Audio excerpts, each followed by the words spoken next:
दिन का होगा। निवेदन, बेटी को मत मारो।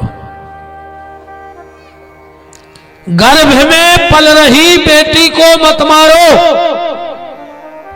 हो सकता है वो राधा हो सकता है वो सीता हो सकता है वो मीरा हो सकता है वो सबरी हो। लड़का को ठिकानो नैया, 100-200 में एक आध प्रहलाद निकलत है, वो धुंधकारियों के लिए लगी है।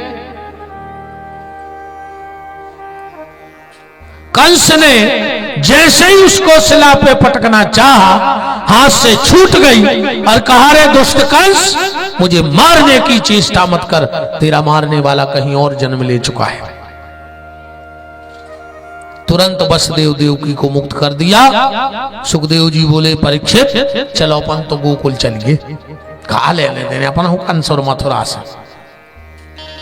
सुबह सुबह का वर्णन सुखदेव जी भागवत में कर रहे हैं और क्या सुंदर बात कह रहे हैं। नंदस्त्वम आत्मज उत्पन्ने जाता अलहादो महामन। नंदस्त्वम आत्मज उत्पन्ने, नंद बाबा के क्या हुआ है? बेटा नहीं हुआ, पुत्र नहीं हुआ, लड़का नहीं हुआ, मोड़ा नहीं भाव, अंग्रेजी में सन नहीं भाव, अंग्रेजी में सन भी कहते हैं।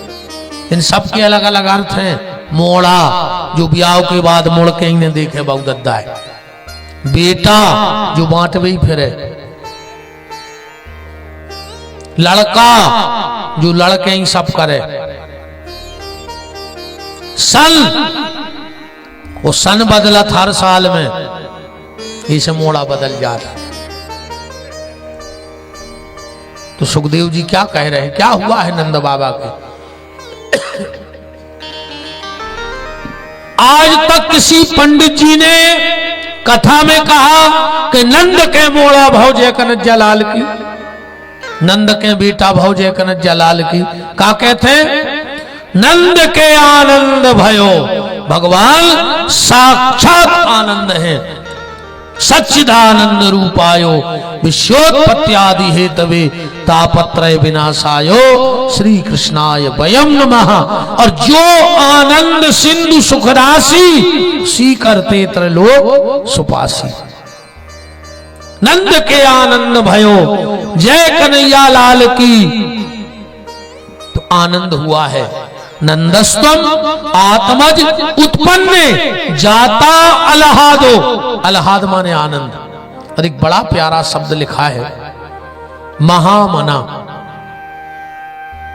सुखदेव जी ये भी कह देते कि जिनका मकान बड़ा है भगवान उसको मिलेंगे, जिसकी जाति बड़ी है उसको भगवान मिलेंगे, जिसकी आय बड़ी है उसको भगवान मिले, या जिसकी जमीन बड़ी है। पर सुखदेव जी कह रहे नहीं, भगवान कौन को मिले हैं? महामना। जिनका मन बड़ा है भगवान उसे मिलेंगे। और किस कैसा मन बड़ा होना चाहिए? ध्यान से सुनना। एक ब्राह्मण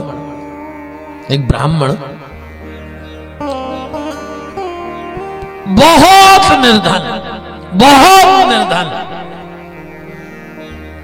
पर जितनी उसके पास धन की कमी, उससे 1000 गुना वो धर्म पे चलता था। धन की कमी थी पर धर्म का रास्ता उसने नहीं छोड़ा। भिक्षावृत्ति करता। एक गैया थी उसके पास, एक गैया थी, भिक्षावृत्ति करके लाता, उस भिक्षा की 3 रोटी बनाता। जो भी मिलता 3 रोटी बना लेता। एक गैया को खिला देता, दूसरी अतिथियों को खिला देता, कोई भूखा आ जाता तो, और तीसरी खुद पा लेता। तीसरी खुद पा लेता। एक बार 7 दिन ब्राह्मण को कहीं भिक्षा ही ना मिली, तो जगह तगह से खुद तो भूखा पर उस गैया की सेवा करता।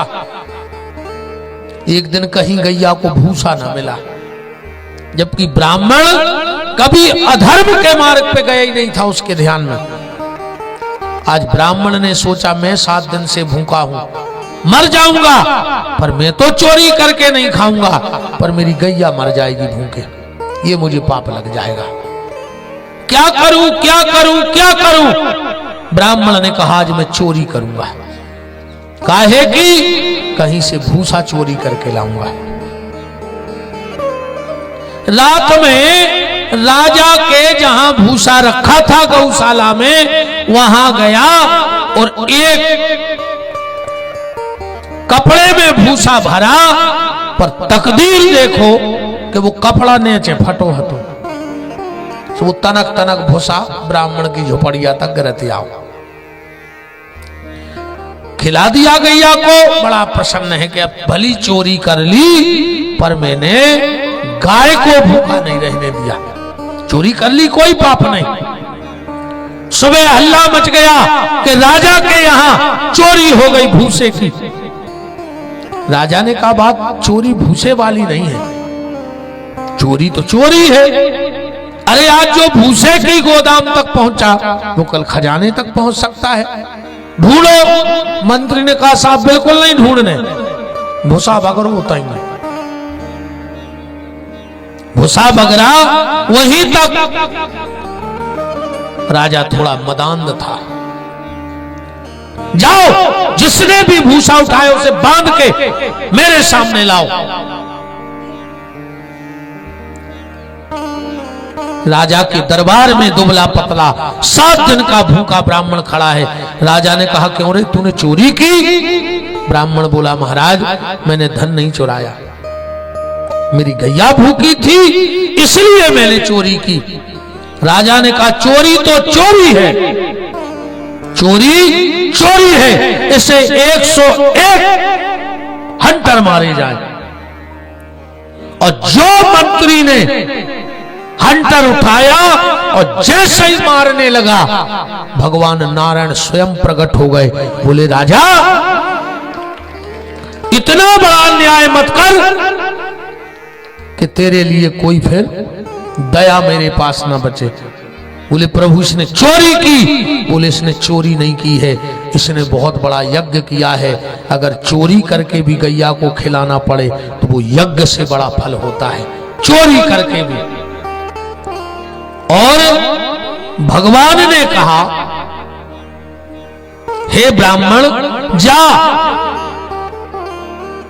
तेरी गैया के प्रति इतनी श्रद्धा है, इतनी श्रद्धा है, अगले जन्म में तू हजारों लाखों गैयों का मालिक बनेगा और गोविंद तेरे घर में पधारेंगे। नंदो महामनस्तिभ्यो। एक भाव, एक दूसरा भाव भी है। एक माता के यहां पुत्र हुआ, पुत्र ने संसार में पहली सांस ली और बाप ने आखिरी सांस ले ली। पुत्र ने पहली सांस ली और बाप ने आखिरी सांस ले ली। मां बीमार रहती थी, खाने के लाले पड़ गए, परिवार चलाने वाला कोई नहीं। मां गांव में से रोटी मांग लाती, खुद खाती, अपने बच्चे को खिलाती। इसका नाम रखा गया ददुआ। इस बच्चे का क्या नाम था? ददुआ। ददुआ जब 9-10 साल का हुआ तो वो पूरा गांव यादवों का था। उस गांव में जो आय का पहला साधन था वो गैया थी।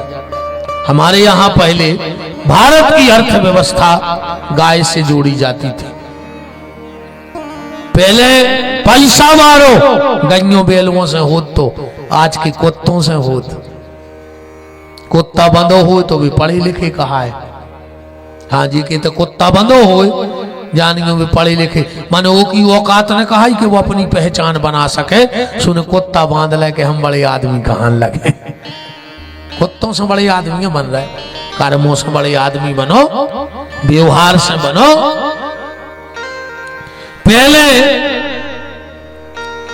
लम्बड़दारी कैसी जोड़ी जाती, कह लगे उनके के कठुआ चलत,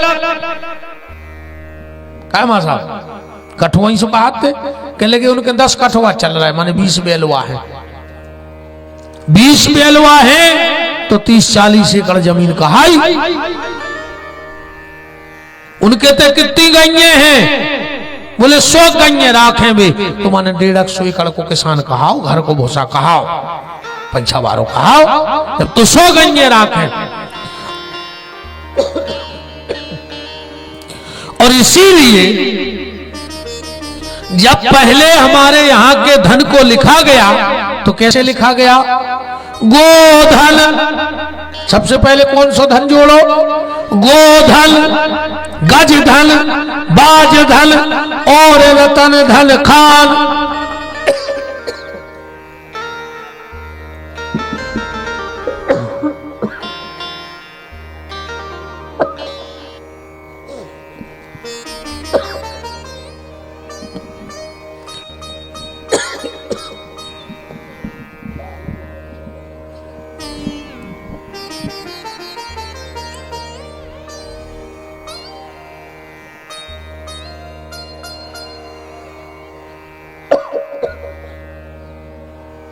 राम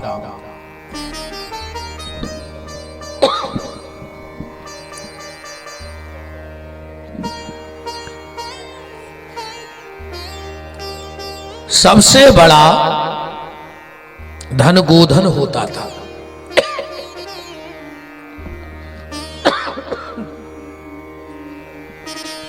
श्री कृष्ण गोविंद हरे मुरारी, हे नाथ नारायण।